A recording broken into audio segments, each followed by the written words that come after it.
Hi, I'm Helen Bauer, and this is the Heart of Hospice podcast. The Heart of Hospice podcast is your source for compassionate and informative discussions about hospice and end-of-life care. I'm a certified hospice and palliative care nurse with over 15 years of experience. Whether you're a caregiver, someone with a serious illness, or you simply need to know more about hospice care, this podcast is for you. Join me as we explore all the aspects of hospice, from the details of caregiving to the emotional and spiritual dimensions of end-of-life journeys. For more resources and to connect with me, visit theheartofhospice.com and find us on Facebook, Instagram, and LinkedIn. Keep listening for today's episode.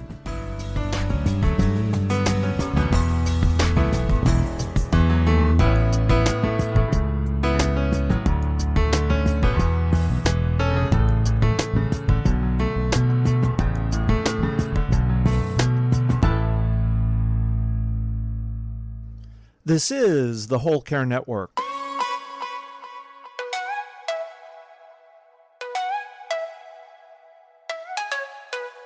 Helping you tell your story one podcast at a time. Content presented in the following podcast is for information purposes only. Views and opinions expressed in this podcast are solely those of the host and guest and may not represent the views and opinions of the Whole Care Network. Always consult with your physician for any medical advice, and always consult with your attorney for any legal advice. And thank you for listening to the Whole Care Network.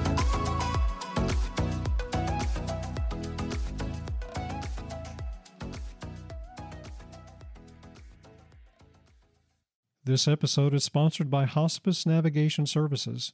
When you need information about hospice, Hospice Navigation Services can help. Our team of experienced hospice navigators is here to offer one-on-one consulting sessions by phone or video. You can book a complimentary 30-minute session when you need general information, or book a 60-minute session when you have in-depth questions or need to troubleshoot your current hospice care. It's your journey. Hospice Navigation Services can be your guide. Visit theheartofhospice.com to schedule your hospice navigation session today. This episode is sponsored by GrandPad. GrandPad is the all-in-one tablet designed especially for senior adults. With GrandPad, you get safe, simple video calling and photo sharing. Users can create a private family network that allows for secure photo and video sharing. The GrandPad utilizes a simple format that allows seniors to enjoy games, music, email, and more. Visit our special GrandPad website designed exclusively for the Heart of Hospice listeners at grandpad.net/THOH. My guest today, Carrie Aalberts, is truly the Dementia Darling. Carrie Aalberts, a.k.a. Dementia Darling, holds a Master of Science focused in Gerontology and has over a decade of experience in the senior care industry. As Dementia Darling, she's been building a nurturing online community of over 61,000 followers, providing education, support, and a safe space for dementia caregivers. Her goal is to fight isolation, enhance quality of life, encourage joy, and challenge the tragedy narrative around dementia and aging. Carrie offers a plethora of services as a full-time educator and advocate. You can connect with Carrie on social media at Dementia Darling and listen to her podcast, Gathered Darlings, with co-host Nicole Will. It's a great show. In my conversation with Carrie today, we talked about her childhood experience, her preteen experience with her grandmother who was dealing with dementia. That experience influenced Carrie to work inside dementia care, and now she works to give dementia caregivers the resources they need to thrive in their caregiving experience. We talked about the long disease trajectory that dementia has and how it often becomes really overwhelming for many caregivers. We talked about the financial, emotional, and physical impact that negatively affect caregivers. We also talked about anticipatory grief, which is a very real emotion for a dementia caregiver. And Carrie talks about how it changes as the disease itself progresses. And at the very end, be sure and listen all the way to the very end, because Carrie had some very important words of encouragement for dementia caregivers. You won't want to miss it. There's a lot to learn.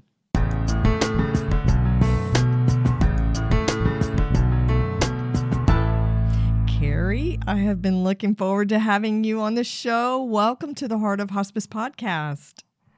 Helen, thank you for having me. I'm really excited to be here and talk with you. We are going to have such a good time. It's going to be awesome. We've waited for this for a long time, so I really am glad to have you here with me. It's been a minute. I'm very excited too. So I have a get to know you question. And okay, bring it on. Okay, so my question is, what is your favorite movie of all time? Oh my gosh, that's hard. I hope you watch movies. Otherwise, Oh my gosh, I'm not a movie person anymore because I lost my attention span. And by being addicted to social media and can't get through like a movie anymore.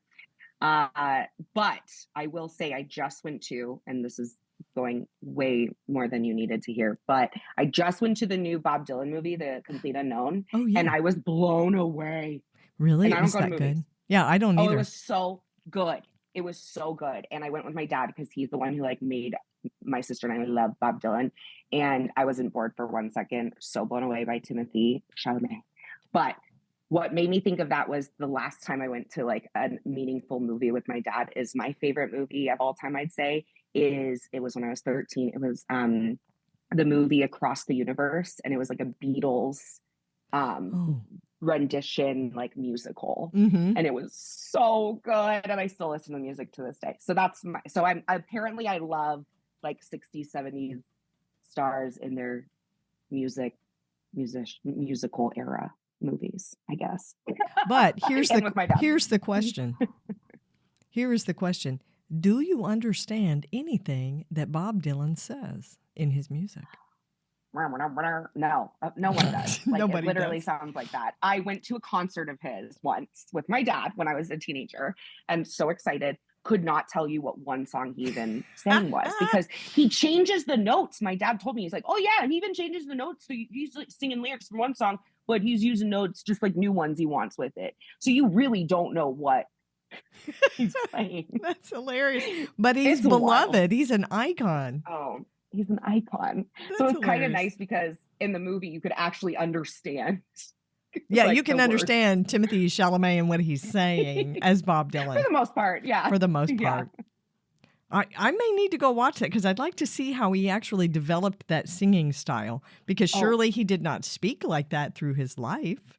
No, and he just performed as the musical artist on SNL last week, like doing those songs. Like he's legit. Interesting. Yeah, Interesting. highly recommend. So now I have to ask you if you've seen Wicked. You should go see Wicked. Yes. Okay, I didn't in theaters, and I kind of wish I did. But I finally watched it, and I mean, yeah, it was amazing. Chills, you know. Yeah, Cynthia amazing. Erivo. Okay, we're so far off topic. I know. But now we know, people know everything there is to know about us, right? Because that was our get to know you question. There you go. Okay. I wasn't expecting that. I love it. So we're going to dive into all things dementia and caregiving today because this is what you do. You are the Dementia Darling. So tell me about your experience with caregiving when you were growing up. Yeah. No, this is something that I wish I could go back and kind of slap my young self around a little bit. Like, and just be like, girl, grow up. But when my grandma was living with dementia, she passed away when I was 13. So you can imagine those last couple of years when she was living near us and my dad was her main family caregiver. So probably, 10 to 13. I didn't know what the heck was going on. I was confused, but I was like helping when I could. My dad was obviously engrossed in it. It was, so difficult for him. And that's what I vividly remember. My dad is brilliant guy, business law and ethics professor, lawyer. And he had a hard time navigating it. No one understood. My mom and him, I've talked to them about this now as an adult. And it's like, they didn't know what the heck dementia was. No one explained what was going on to them. And, for me, my caregiving experience wasn't what I wish I had done, obviously. But I remember, being as present as I could. We would sleep over. They would let us sleep over at her assisted living in her room. Oh. And I loved that. And I feel like that's not a thing really, but we did it. And I just vividly remember, all of the kind of components of that, even how it smelled there. And looking back, I was a little caregiver. I mean, we looked out for her when we were at the meals and we took her there and we tried, it was just my sister and I like staying the night doing what we could, as teenagers. And so I want to honor that part of what I did. But, I really didn't understand the gravity of it as a young person. And I wish I had the opportunity to learn and maybe gain more empathy for what she was going through. And I think we're still lacking a lot of support in that area, but that was so much more to what you even asked me. But I think, it really was me diving into that caregiving kind of life when I was watching my grandma, going through that, and then carried that on to do a lot of volunteering and memory cares and stuff as a kid. So always was kind of caring in those ways, if you will. So how old were you? What teenage years were you doing that in? So when I was 10 to 13, I'd say. So my grandma 13. passed away when I was 13. Yeah, when I was at the end of my 13th year. So I just remember, because I'll never forget when she, had an incontinence, accident in the car, and we were just like, what's going on with grandma? And just so, inconsiderate.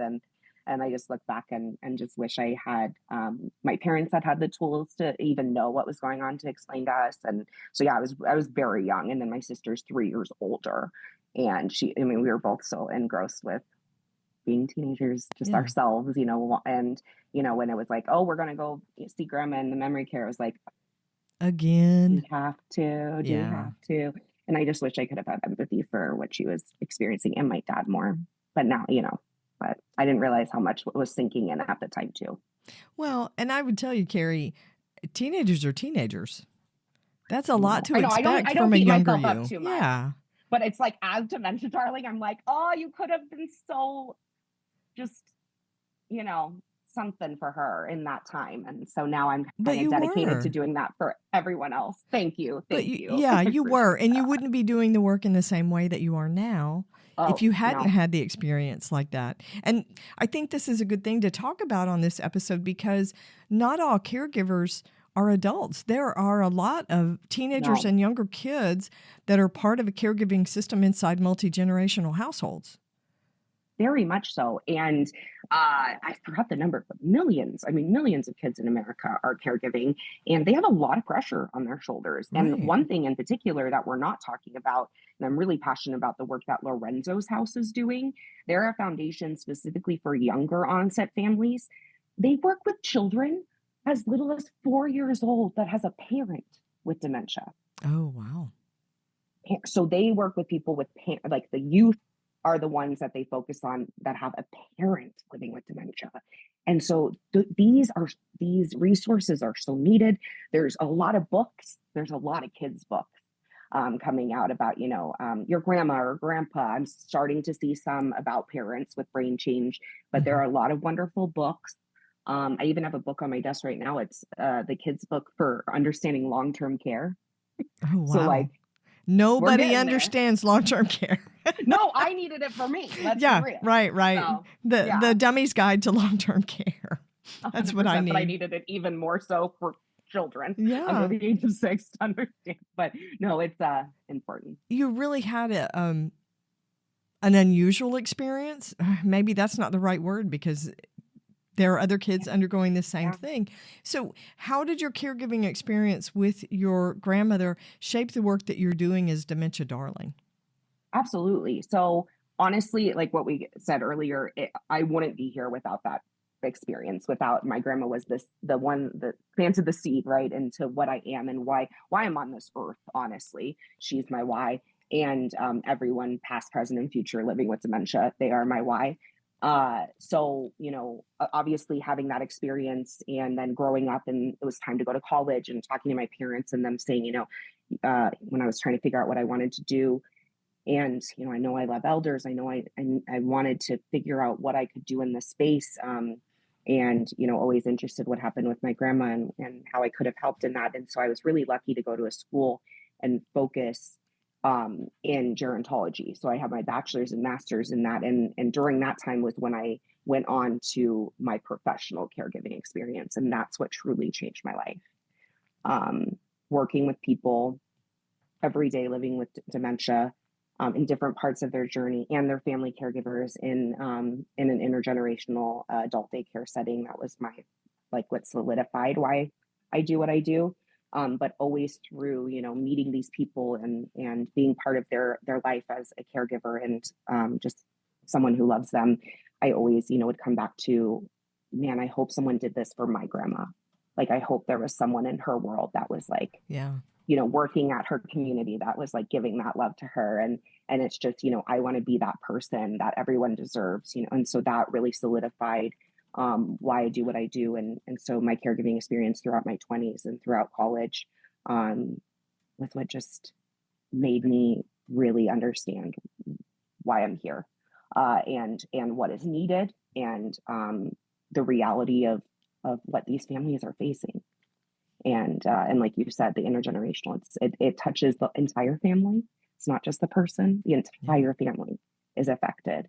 And so throughout, caregiving and being in a place where their loved one picks them up and takes them home, so at adult daycare, I got to meet the family caregivers. I got to meet these people. And that was even more of a wake-up call and kind of just like, it was a calling to meet these family caregivers and often be the first person to say, are you okay? This sucks. What, thank you for showing up, all those things. So I think, my caregiving experience is truly what brought me to where I am today. And that does start with, my grandma. So, but the most prominent caregiving experience I had was, during my 20s and meeting all these incredible people. People leave a legacy when they die. They do. And a lot of people want to leave their families with valuable, meaningful, purposeful legacies, things that are memorable and meaningful. I'm pretty sure your grandma would not have wanted to leave you with this particular legacy, but wow. Yeah. Wow. Thank you. What a gift to come from such a hard thing. What a gift inside that whole thing. So how would you say, as a kid, how do kids experience caregiving differently than adults? Absolutely. I think there's a lot of layers to this, and I'm learning a lot, specifically through my connections with Lorenzo's House that I said before, and being on social media and following caregivers, because I just think these kids are in such unique positions, and they have to grow up really fast. First off, they have to handle a lot of heavy stuff. Yeah, adult even stuff. Even if it's not explained to them, they know, right? We know things are heavy. We know things are changing. They know their loved one isn't, how they're used to seeing their loved one. Specifically, these kids that have a parent that's changing. What I've learned is, they're watching one parent change into this caregiver and be a different person, right? And then they're watching their other, amazing parents going through dementia. And it's like just the layers and just, the complexity of what these kids are going through, whether it is a parent, which is going to be a different journey, or a grandparent, whatever it may be. These kids are faced with a lot of uncertainty, right? With a progressive disease and not knowing. So the education point is so important. And I think these parents and families, they're trying to figure out as well, right? So the adults as well are trying to learn and figure it out and go through this journey. So to have a kid ask you, what's going on, and try to, where's the guidebook for this one?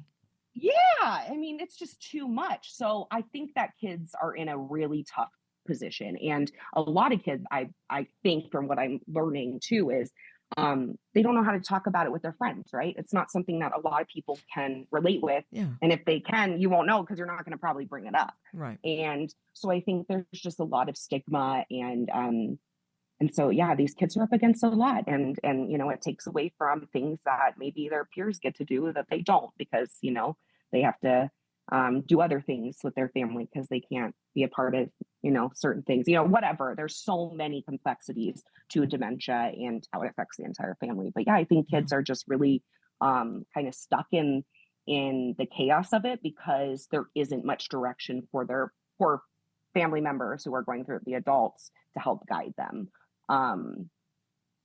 So I think we don't really understand the breadth of what they go through and how they see things personally. You bring up an interesting point. So they may be watching one parent or grandparent with the brain altering, the mental altering because of the dementia diagnosis, but then they're watching another member of the household change identities because this is what this is, right? It's a change in identity when you become a caregiver. And not everybody handles that well. We're, it's not one of those roadmaps that you're given, when you turn a certain age and you become an adult. Okay, to get you ready for when your parent is older, just in case they have dementia, here's how to handle mental decline. It doesn't work that way. Here's how to handle the healthcare system. Good luck with that one. It doesn't happen that way. We don't have an instruction manual. It's kind of like having a newborn baby. Where's the book on parenting, right? That covers every scenario, because we've got Parkinson's related dementia. We've got Lewy body dementia. We've got frontal lobe dementia. There's so many different facets when it comes to dementia and dementia care. So yeah, you can't just learn something and be like, oh, I understand it. It's not this one size fits all. And it applies this is to what everything. To expect. Not even kind of. Yeah. We wish. Yeah, so literally. Yeah. Tell me about the resources and support that you're providing through Dementia Darling. Yeah. Well, so my passion is through Dementia Darling is to educate. And a really big part of education is sharing of resources that are the go-to resources that you can trust, right?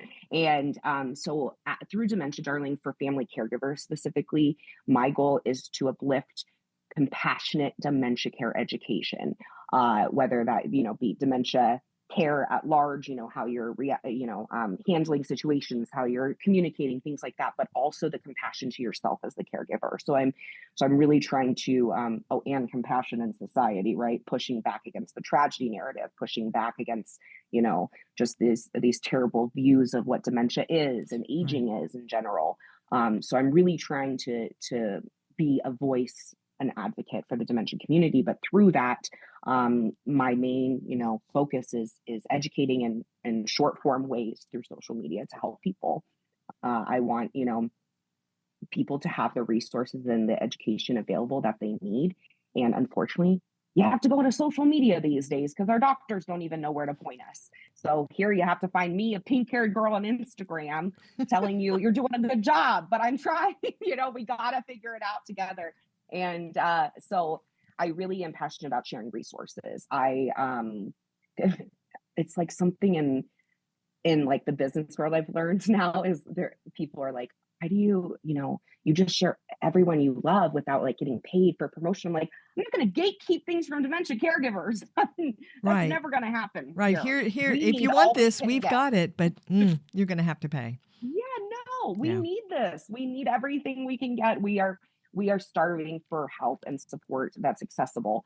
And so one thing I just want to shout out, because I just met with her this week and I'll be sharing about it, but her name is Mindy Crouch, and she created 2 workbooks for children. And it's like a workbook about your loved one going through dementia and how to learn about it, how to handle your own emotions. It's incredible and so beautifully done. And she has one on grief. Oh. And I'm obsessed. I'm going to send you the info and make sure we share it. But this is the kind of stuff we need for children, of course, but of course we need resources for all ages. We need resources for all kinds of caregivers, long distance caregivers, professional caregivers, spousal caregivers, people caring for a grandparent, an aunt, an uncle, whatever it may be. So I'm always trying to provide that to my community in any way that I can. And, I'm really passionate about finding the most accessible things and just the things that are going to streamline and come into their life and just make it a little bit easier. Right. So I feel like that's kind of my.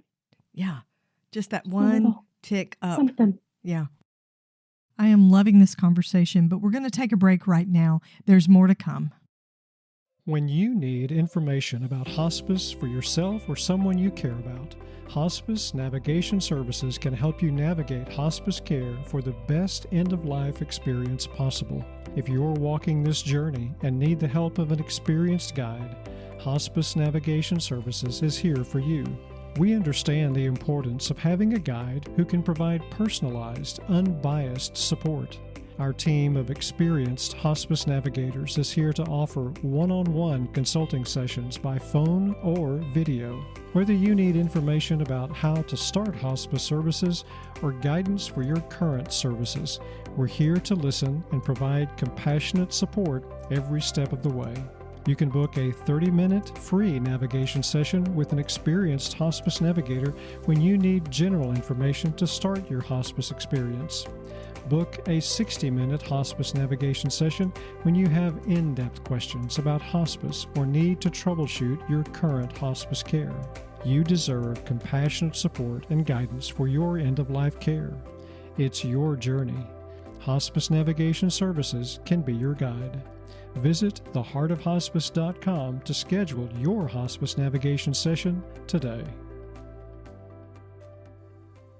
If you're looking for an easy solution to stay connected to your older loved ones, GrandPad is everything you need. It's the all-in-one tablet designed especially for seniors. With GrandPad, you get safe, simple video calling and photo sharing to connect the whole family. The GrandPad utilizes a simple format that allows seniors to enjoy games, music, email, and more. GrandPad comes with 4G LTE cellular service already included, so there's no need for Wi-Fi. Users can create a private family network that allows for secure photo and video sharing. At the core of the GrandPad team are the Grand Advisors, a group of seniors that continually inspire, test, and guide the development of GrandPad. The company has built a platform that empowers seniors of all ages and technological skills to safely connect with family, friends, and caregivers. No spam, no robocalls, only connections with those you trust. The GrandPad team strives to create a world where no senior is lonely or isolated. It's the smart choice to keep older adults connected. Visit our website today at grandpad.net/THOH or call 1-888-904-4723. GrandPad, keeping seniors connected. A dementia diagnosis creates some really unique situations for family caregivers. And it's I don't want to say it's special, that's not the right word, but it comes with some challenges that are really specific. You know, you've got the behavioral stuff, the verbal stuff. And I know because I have a mom with dementia. I'm walking this at the same time we're talking about it.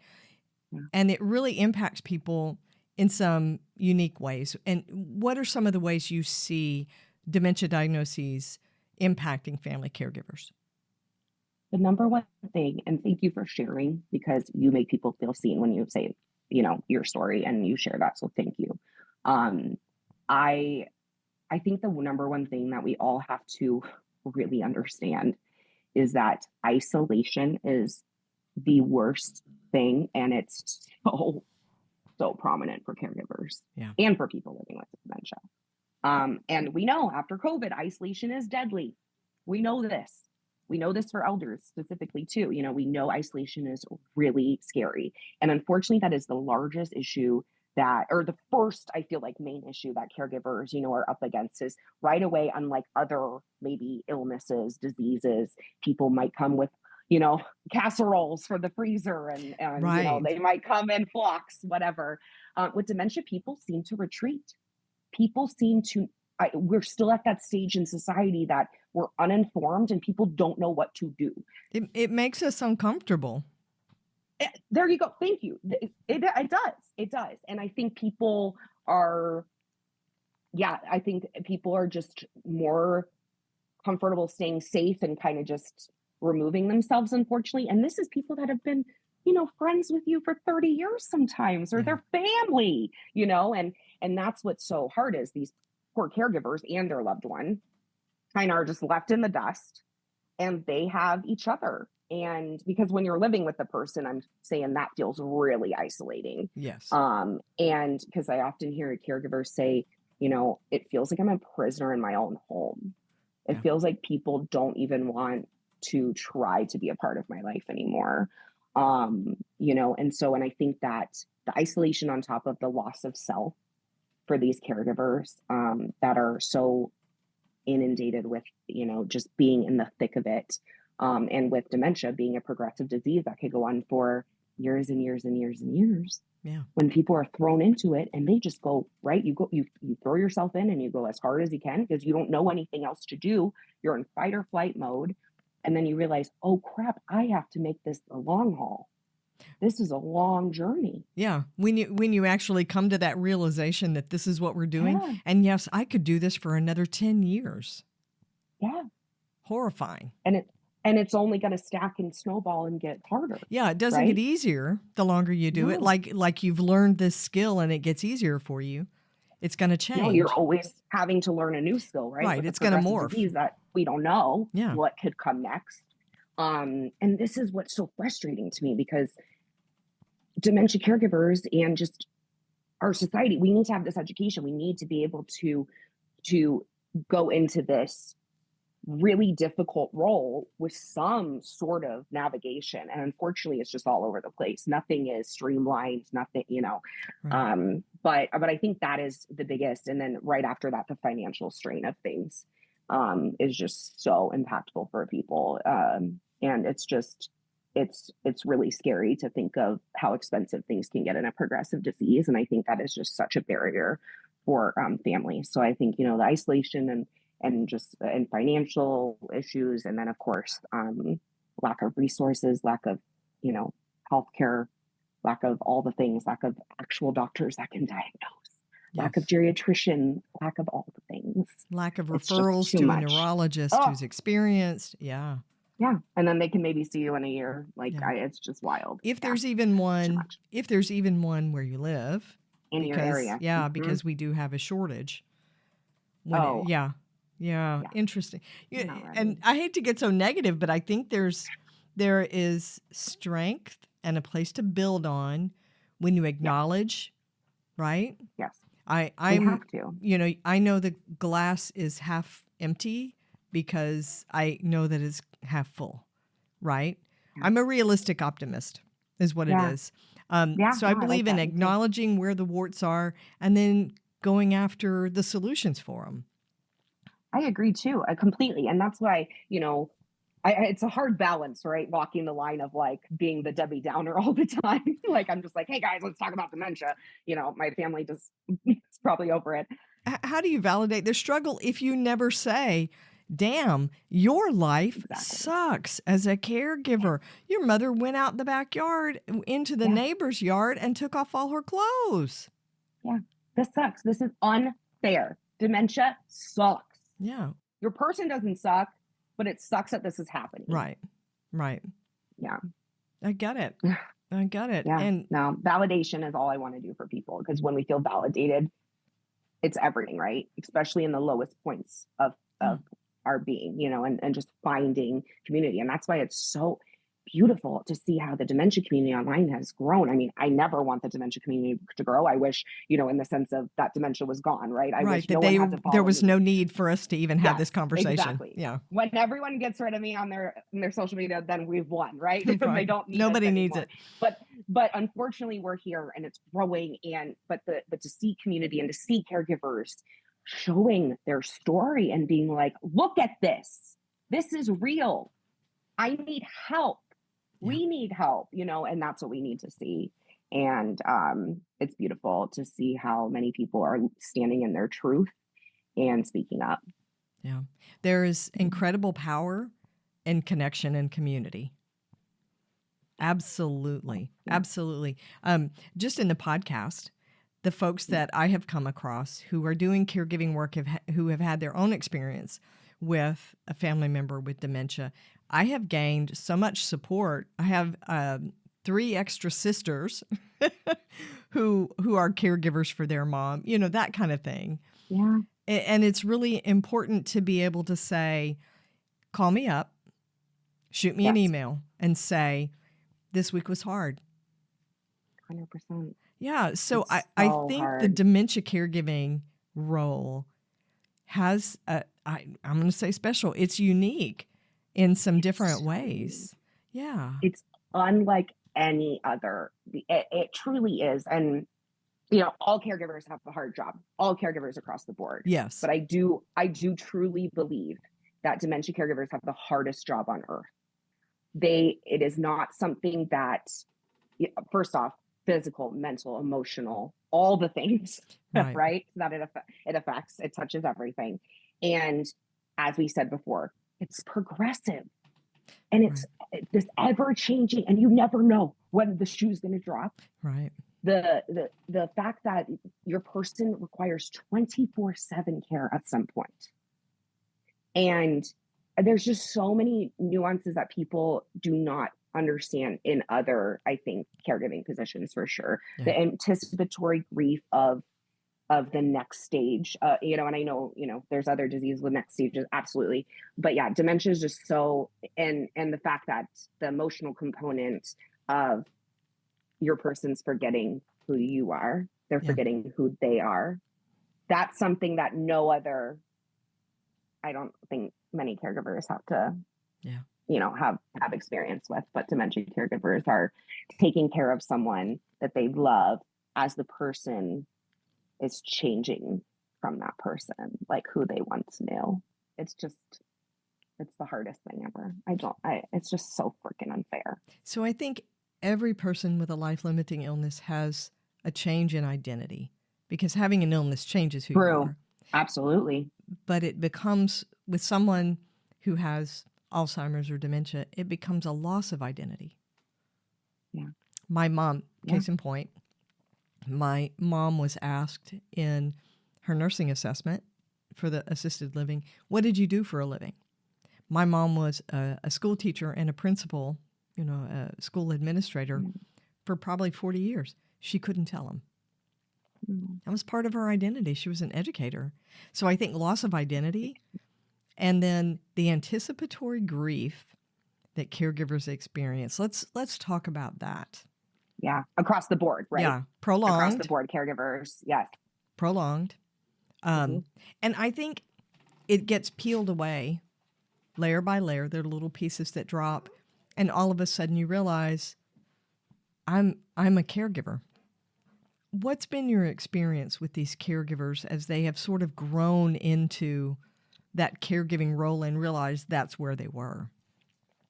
I think, one of my biggest posts that I think that's resonated, like I had the most interaction on it, was one that was like, you don't really choose to become a caregiver. You just wake up and realize you are one. Right. And yeah, like you are saying, I think people, it's honestly the lack of awareness in our society. We just don't see those things as a caregiving role. We think, oh, well, I'm just being a family member. I'm just doing what I have to do. But it's like, no, that's a lot. Like you don't have to do those things. You are choosing to show up as a caregiver role, and it's amazing. Right. And not everyone does those things. Right. And not everybody's doing that. Yeah.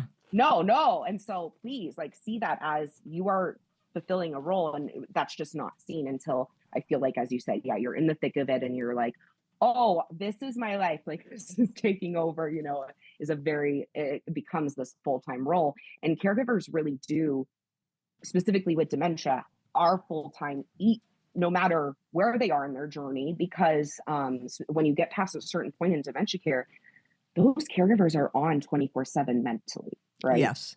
Even mentally, if their person can't leave. Lives somewhere else. Yeah. Right. Exactly. You can be a long distance caregiver, but you are on. Right. Because you're going to take those calls when they fall in the middle of the night. You're going to be the first person to call the pharmacy when they didn't get the thing in, and whatever. You go on vacation, you're still going to answer your phone. Oh, yeah. You're going on respite, with my quote, air quotes, because yes, it's respite physically, but it's not mental respite usually, unfortunately. Yeah. They can't really completely, turn off the phone. Yeah, right. The guilt's there. Don't get started with the guilt, right? Oh, and even taking time for yourself. And so it's just, there's so much against, these caregivers and what they're up against and navigating. And then I think it becomes so chaotic and intense that they don't realize until it's kind of deeper in what's really going on and how much they're doing. And they don't give themselves the credit of how much they're doing. And, you know, I often hear just how heartbreaking it is, because in that scenario, you know, you're going so hard and you're going, you know, it's been a while. And then all of a sudden you kind of look up and you realize, I haven't done anything for myself. Who am I? Yeah. Who am I? Everything's my person now. And then now they're having to figure out, how do I connect with myself through this process? And, you know, but unfortunately, you know, it's so common to not even have the time or the energy for that you get to a place where you don't really get to see yourself again until you're moved on from that caregiving position, maybe, and your person has passed away, and, you know, and you get to a point where, oh, now I have to figure out who I am again. Yeah. And so that is such an important part of the caregiving journey, and supporting caregivers and staying connected to who they are and making that a priority from the get-go. And that's why education and this awareness is so important. But these poor caregivers find resources 10 years in, and they're like, well, I could have used that a while ago. Right. I needed that. Where were you when? Yeah. Yeah. It is a big thing. It's heavy. I love the work and the energy that you're putting out there. I want to ask you, tell me about a time that you experienced compassion fatigue or burnout. Which time? Yeah. Just pick one. Oh. And how you provided yourself with some self-care. So yeah, absolutely. I when I was a professional caregiver, during my end of it was, I think, 2022, I was getting so burnt out of my role. I was in a adult daycare nonprofit director role, and couldn't even get like caregivers on the floor. So I was doing, you know, the direct care on top of trying to direct. It was just so hard. We didn't, you know, have the resources that they deserved. And I got to a point where I was so burnt out, and the compassion fatigue was so real that I was becoming hardened. Like, I could see myself being mean. For like, mean in my eyes is like probably not much to people, but I'm like, that was so rude. You gave them that look. But no, but I was, you know, I really do. I could feel it inside me that I was coming to a place of just like not caring. What is that word? Cynicism, callous. It's like when you don't even care either way. Apathetic? The word. Thank you. I was becoming like apathetic. I was, because I was getting to a point, and that's something we deal with in dementia. That's so hard, right? But I was getting to that point, and where I was just like, I didn't care. Like, either I was just like, I can't do this. And not that I didn't care for my people. It wasn't that at all. It was just like, I can't handle all of this. And so that got pretty to a point where I was like, I have to call into work, because I'm not going to be able to show up as my best self. Yeah. And thankfully I was in a position like financially where I could call in. Not everyone can do that. And I called in for a day, and took a day where it was like a mental health day, and I had to really check in with myself and kind of recenter myself. But, you know, and I just want to make it clear, I was never like mean to elders. I promise. I was like really mean to myself and stuff. I was not mean to anyone, like elders. No one got hurt.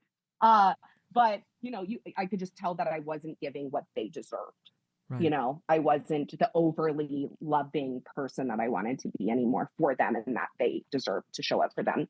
And after it was like kind of a couple weeks of feeling just so unsupported by who I was working for, just kind of like at my wit's end, that I couldn't give them what they deserved.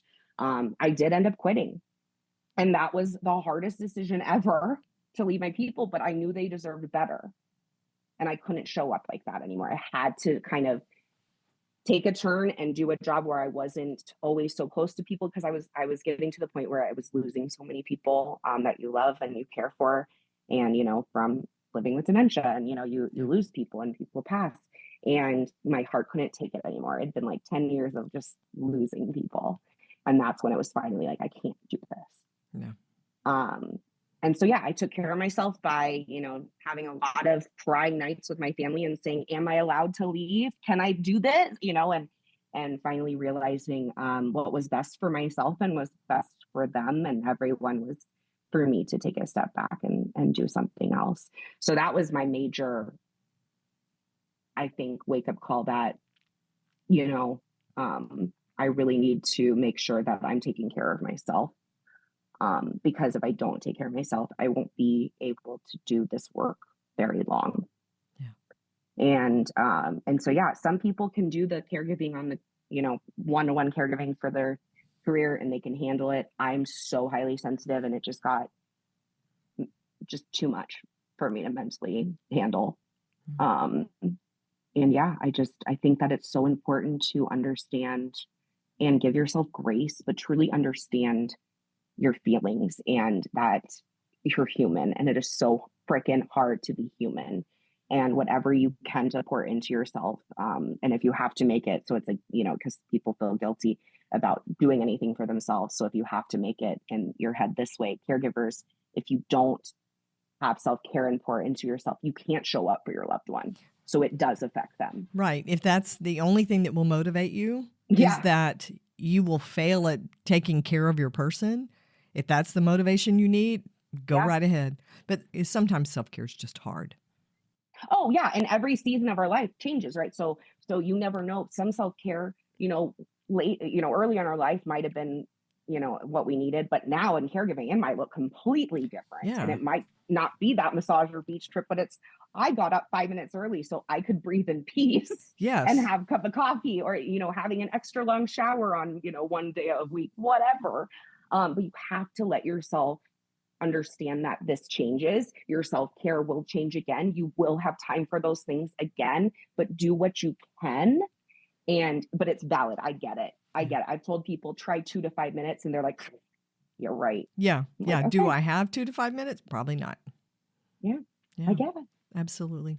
Carrie, if you were sitting with a person who is caregiving for a loved one with dementia, what would you tell them? One piece of advice that you would offer right now. Well, I am. And I want to say thank you. First off, you're caring for someone. Am I allowed to say that? Yeah. My rule on the podcast is if somebody cries, then it's a good interview. Okay. I was like, oh no. So I think it's my turn. But you are. And just straight up, thank you. Thank you. You should be so proud of yourself. Think about you, like younger you, and all that you do, how proud. And she'd be like, oh, damn, how am I doing all that? Just so proud. And give yourself that. Give yourself a moment to just really stop and revel in who you are and what you do. Because not a lot of people show up for others. And you are. And that's huge, especially in such an unkind world we live in. It's huge. And we need to see ourselves for how beautiful caregivers are. Whether you feel like you feel that way or not, you are. And on the days where even you feel like you're not showing up or you're not doing the right things, or, oh my God, I made that stupid decision, you still showed up to make a decision and help. Thank you. If you're sleeping in your bed tonight and your loved one's sleeping in your bed tonight, you have won. That's a win. Give yourself grace, please. And I know it's easier said than done, but if you wouldn't say it to your best friend, if you wouldn't say it to your loved one you care for, do not say it to yourself. And just please know that you make such a big difference.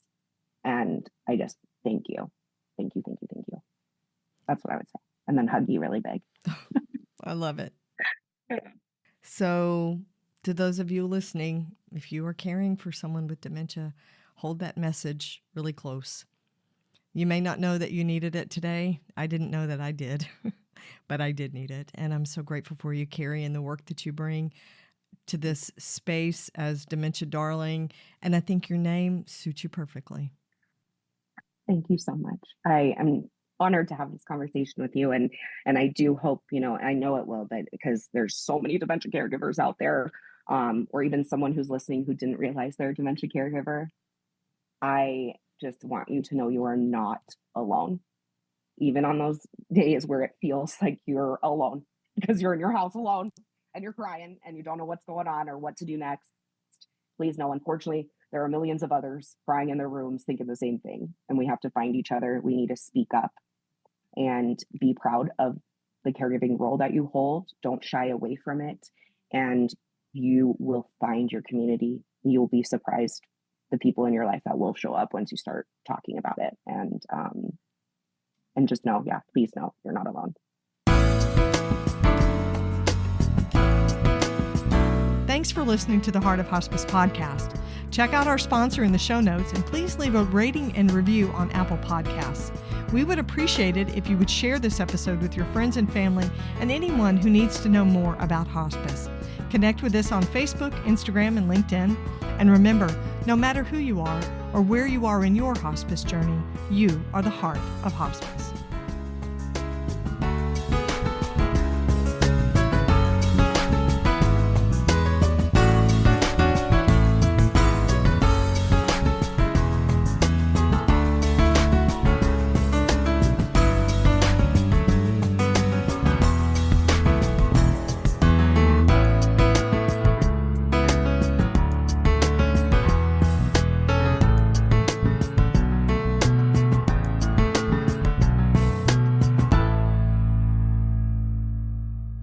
This is the Whole Care Network.